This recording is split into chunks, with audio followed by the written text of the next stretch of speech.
Assalamualaikum warahmatullahi wabarakatuh dan salam sejahtera. Hari ini kita akan belajar tentang tajuk bunyi. Pecahan yang kedua iaitu bunyi yang berfaedah dan juga bunyi yang memudaratkan. Mari belajar sains tahun 4 dengan Cikgu Azhar.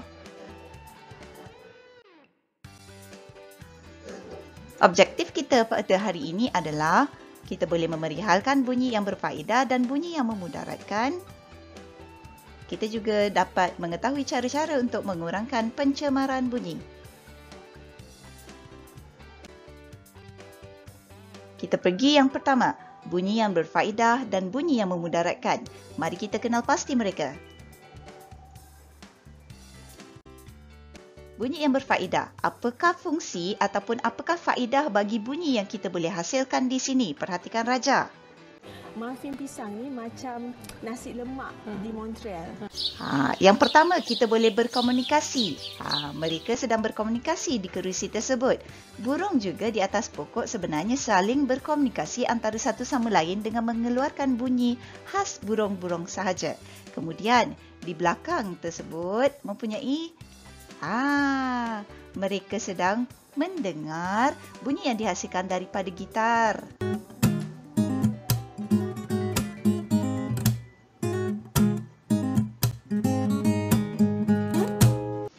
Jadi, bunyi berfaedah yang kedua adalah untuk hiburan.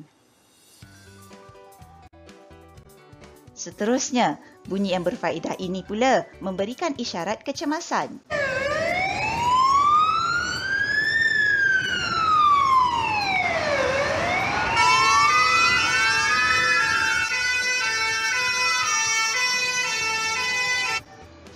Siren yang dikeluarkan oleh ambulan dan juga bomba memberikan isyarat kecemasan. Maka sekiranya anda terdengar siren ini, anda perlu memberikan laluan kepada mereka agar mereka dapat pergi ke kawasan-kawasan yang mempunyai kecemasan supaya mereka dapat membantu mangsa-mangsa tersebut. Seterusnya, bunyi yang berfaedah di sini adalah untuk memberikan maklumat. Hello. Hello, Mr. Duke, sir. Deringat telefon membolehkan anda mengetahui bahawa terdapat panggilan yang masuk. Apabila anda mengangkat panggilan tersebut, maklumat akan diberikan. Seterusnya, kita masuk pada bunyi yang memudaratkan pula. Perhatikan gambar Raja ini. Bayangkan anda sedang menjawab telefon di halayak ramai. Jadi, sukar was as politically aware as we'd like it to be. I also wish it was true that the younger generation can truly understand the impact of national policies. Sukar berkomunikasi di persekitaran yang bising, betul tidak? Jadi, ia diklasifikasikan sebagai bunyi yang memudaratkan kerana ia tidak mendatangkan faedah kepada kita.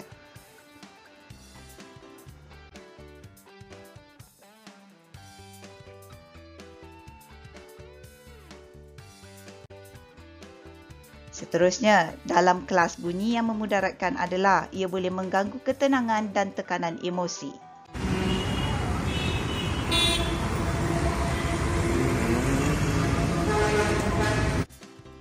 Bayangkan anda sentiasa kerap kali perlu mendengar bunyi-bunyi lalu lintas ini.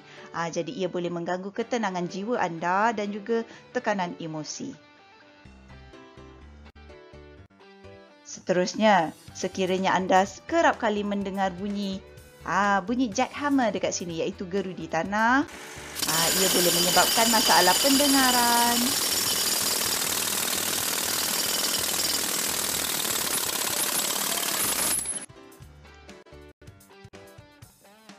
Mari kita kenal pasti cara-cara atau langkah-langkah untuk mengurangkan pencemaran bunyi.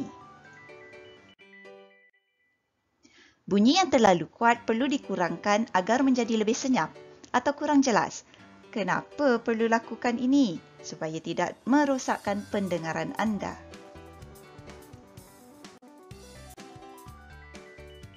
Cara yang pertama, kita boleh gunakan pelindung telinga. Pekerja-pekerja di landasan kapal terbang perlu menggunakan pelindung telinga kerana bunyi kapal terbang, bunyi enjin kapal terbang sangat kuat. Sekiranya mereka terdedah dengan bunyi ini terlalu lama, ia boleh merosakkan pendengaran mereka. Sama juga dengan pekerja yang sentiasa perlu menggunakan gerudi. Anda dapat lihat di telinga mereka, mereka sedang memakai pelindung telinga. Menggunakan penyerap bunyi. Sekiranya di dalam bilik biasa, perabot-perabot di sekitar bilik anda berfungsi untuk menyerap bunyi. Maka ia dapat mengurangkan bunyi yang datang daripada luar dan sebagainya. Ataupun bunyi anda keluarkan di dalam bilik tidak akan terpantul. Seperti tajuk pantulan bunyi kita. Bagaimana pantulan bunyi berlaku?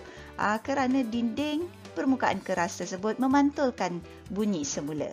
Kemudian gambar yang di bahagian kiri, mereka menggunakan lapik penyerap bunyi di dalam studio bagi mengurangkan pantulan bunyi di dinding bilik tersebut.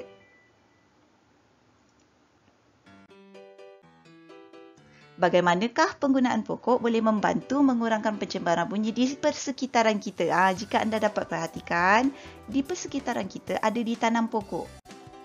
Macam mana fungsi dia?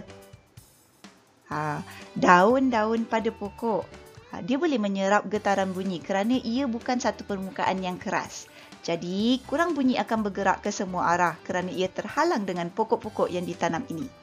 Maka, adalah lebih baik sekiranya persekitaran kita dipenuhi dengan pokok-pokok yang terjaga dengan cantik. Rumusan kita untuk hari ini, bunyi yang berfaedah adalah untuk berkomunikasi, untuk hiburan, memberi isyarat kecemasan dan juga dapat memberikan maklumat. Bunyi yang memudaratkan pula menyebabkan kita sukar berkomunikasi, mengganggu ketenangan, menyebabkan tekanan emosi dan juga akan menyebabkan masalah pendengaran sekiranya terdedah dengan lebih lama. Cara-cara yang kita boleh gunakan untuk mengurangkan pencemaran bunyi adalah menggunakan pelitup telinga dan juga menggunakan penyerap bunyi. Penyerap bunyi yang lain kita boleh lapikkan dinding dengan dengan lapik telur. Apabila kita beli telur, kita dapat lapik telur.